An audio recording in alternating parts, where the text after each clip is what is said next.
deuxième au classement général, l'équipage numéro 7, Steve Rousseau, Mathieu Boissier, de la Renault Clio R3. Ils sont deuxième du groupe R et deuxième de la classe R3.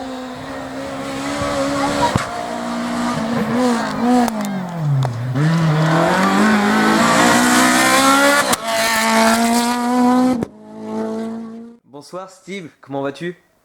Bonsoir Christopher, ça va très bien, on est dans l'intersaison, donc on regarde les best-of, les caméras embarquées, le temps est long, voilà.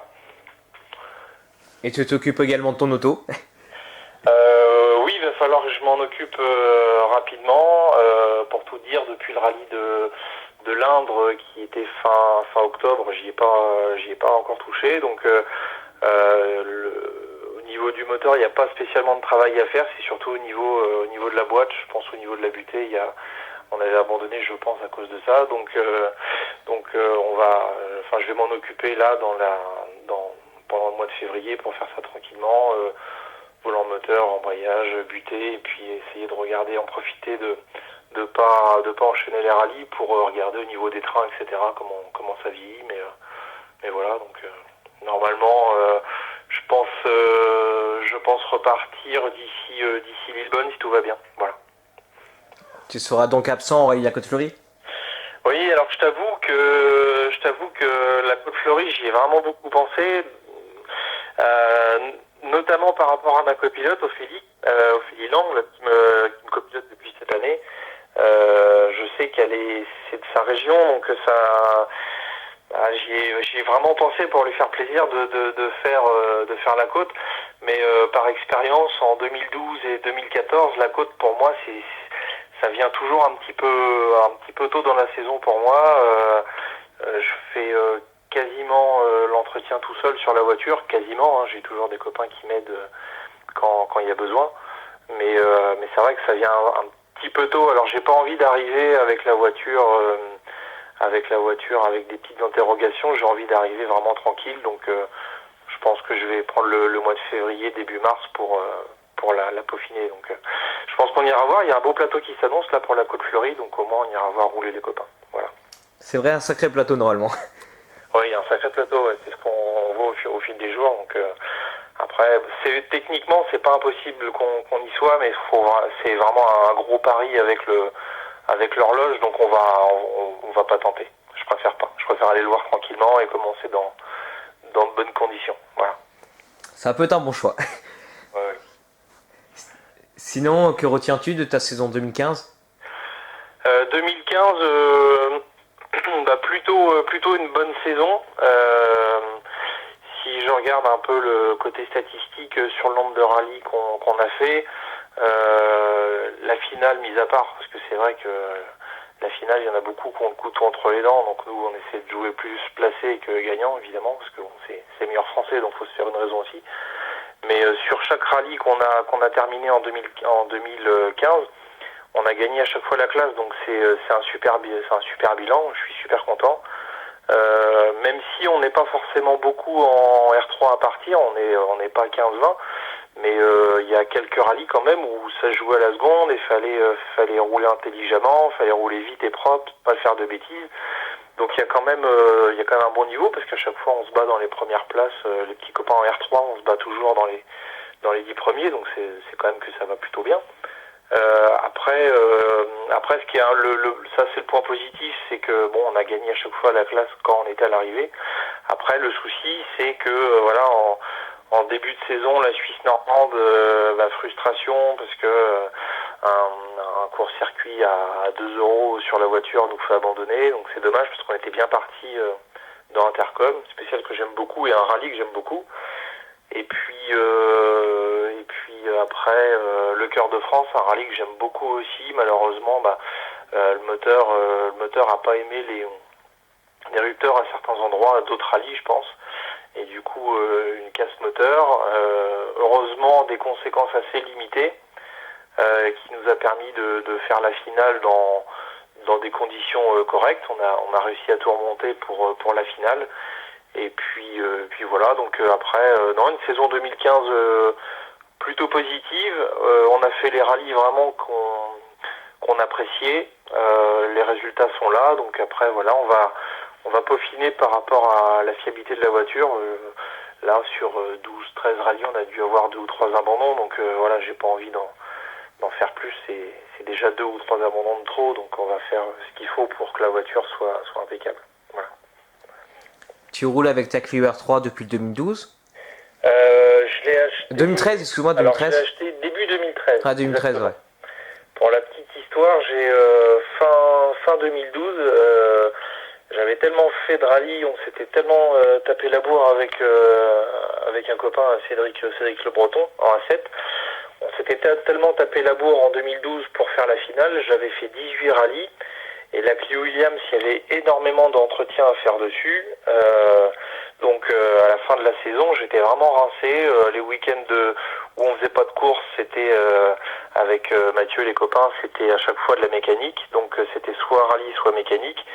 18 rallyes dans une saison en 2012. Donc j'ai vendu la Clio en me disant c'est bon, j'arrête, je fais une grosse pause, voire définitif. Et puis finalement, pendant le voyage de noces, j'ai vu une annonce d'une petite Clio R3 qui était à vendre, qui m'a bien plu. Et au retour du voyage de noces, je suis parti voir cette voiture-là et ça l'a fait, voilà. Donc début en 2013 à la Suisse normande. Et puis 2013, c'était encore une version Access. Il y avait quelques pièces du moteur de 230, mais assez peu au niveau des trains, etc. Elle est toujours restée en Access. 2014, j'ai fait une évolution au niveau du moteur parce qu'on est passé avec le moteur Evo complet, donc 250, l'Evo 250, qui en fait au banc, elle en faisait 237, 238. Et puis en 2015, la dernière Evo, avec le couple court, j'avais remarqué que suivant le type de rallye, dès qu'il y avait beaucoup de relances, j'étais un petit peu largué, alors que dès qu'on était lancé par rapport à d'autres, on faisait au moins jeu égal par rapport à certaines bombes du R3. Donc voilà, je me suis vite dit que le couple court, ça me manquait. On manquait de reprise sur la voiture. C'est quand même assez lourd la R3. Donc 2015, le couple court, et là c'est vrai qu'on a encore amélioré un petit peu les temps qu'on faisait l'année passée. En 2014, tu gagnes le rallye du Caltebec à domicile. Oui. Quel souvenir en gardes-tu? Alors, je suis assez partagé. Évidemment, c'est un super souvenir parce qu'une victoire scratch, c'est un rêve de gosse, voilà, qui se réalise. Parce que quand j'étais ado, on voyait passer les cadors, etc. Donc ouais, je voyais passer même Jean-Michel Leclerc, je voyais passer Barbara, Francane, enfin j'en passe. Donc j'avais des yeux d'enfant quand je voyais passer tout ça. Et puis 15 ans plus tard, une victoire scratch, donc à domicile. Donc voilà, donc c'est des super souvenirs. Après, c'est pas forcément mon meilleur souvenir, bizarrement. En fait, le soir, les gens viennent te voir, te félicitent, tu reçois des messages, etc. Enfin, voilà, ça fait énormément plaisir, évidemment. Mais au final, je me suis dit, vraiment ce que je me suis dit, c'est que je cours vraiment pour me faire des sensations dans la voiture et me faire plaisir. Mais que la victoire scratch, faut l'apprécier, mais moi c'est pas le moteur qui fait que je cours. J'étais très content, très heureux d'avoir gagné, mais je cours pas pour ça. Évidemment, si un jour on se retrouve à se battre pour une première place, évidemment je jouerai ma chance à 200%, mais la vraie satisfaction, c'est vraiment quand j'arrive à un point stop, que j'ai senti la voiture bouger dans tous les sens, j'ai freiné là où je voulais freiner, j'ai placé la voiture comme je voulais, voilà, des bonnes sensations. Je regarde mon copilote ou ma copilote et puis la banane, enfin tout va bien, voilà, c'est vraiment ces moments-là que j'apprécie, c'est vraiment ça qui me remotive à repasser des heures dans le garage pour remettre la voiture, etc., s'occuper de l'entretien. C'est vraiment ça qui est un moteur pour moi. Après la victoire scratch, je cours pas après. Avec une R3, c'est jouable, mais c'est quand même compliqué. Voilà, mais c'est jouable. Ça reste une très bonne auto avec un super châssis. Mais c'est vrai que je cours pas pour ça comme objectif numéro 1, quoi, voilà. Après, voilà, on verra par la suite. Et enfin, après Lillebonne, après Lillebonne, à quel rallye as-tu prévu de participer? Alors, ouais, Lillebonne, parce que voilà, c'est un rallye que j'aime bien, qui est près de la maison. Après, Neuchâtel, c'est un rallye que j'aime beaucoup. Malheureusement, Neuchâtel, ça tombe à une période où je suis pris par le travail. L'année dernière, c'était bien tombé. Cette année, ça tombe un petit peu moins bien. Donc Neuchâtel, je vais essayer d'être présent, mais c'est loin d'être gagné. La Suisse normande, c'est un rallye que j'adore. Dieppe, cette année, j'ai compris que, de ce que j'ai compris à aujourd'hui, les spéciales allaient un petit peu évoluer. On repasse à Haut-Fait, des choses comme ça. C'est des bons souvenirs. Donc je pense que Dieppe, je ferai en sorte d'y être. Après, j'aime bien aussi aller dans le centre. C'est un type de route qui me plaît beaucoup. C'est assez rapide, mais c'est pas rapide ligne droite à fond de 6. C'est rapide avec des enchaînements rapides en 4, 5, 6. Donc ça, j'aime vraiment beaucoup les gros appuis comme ça. En plus, le Clio, ça lui va bien, donc ça me plaît. Donc après, il y a la vallée du Cher. Il y a la vallée du Cher. Il y a le Tréport qui me plaît aussi, que j'aime beaucoup comme rallye. Les spéciales sont vraiment sympas. Il y a quelques endroits un petit peu rapides, mais bon, il y a une équipe dynamique, jeune, etc. Donc c'est un rallye que j'aime bien. Le Mans, Calbec, un petit peu comme celle de la saison que j'ai faite là en fait. Je pense que je me calquerai là-dessus. Saint-Germain-la-Campagne, ça tombe toujours mal par rapport soit aux vacances ou soit au travail, mais cette année ça se goupille pas trop mal, donc Saint-Germain, ça me fera plaisir d'y aller. Et puis pour une fois, le Pays d'Auge, niveau boulot, je serai disponible, donc je reviendrai au Pays d'Auge avec beaucoup de plaisir. Donc voilà. D'accord, Steve. Je te remercie beaucoup. Bah, y a pas de quoi. Et puis félicitations pour ce que vous faites, parce que entre le site internet, les caméras, les vidéos, les mises à jour, les infos, etc. Je suppose que ça prend quand même pas mal de temps. Il faut quand même être passionné pour faire ce que vous faites. Et bon, voilà, j'en profite pour faire vraiment féliciter tous ceux qui s'investissent par les médias en fait, qui s'investissent par les photos, les vidéos, les articles, les petits reportages et tout ça. Franchement, c'est top. Faut pas s'imaginer qu'on regarde ça de haut, ça fait vraiment plaisir. On passe tout notre temps entre les courses à regarder tout ça, donc continuez, vous faites du super boulot. Voilà. Merci beaucoup, Steve. Il n'y a pas de quoi. Il n'y a pas de quoi.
blanche derrière lui. Ah, tu vois?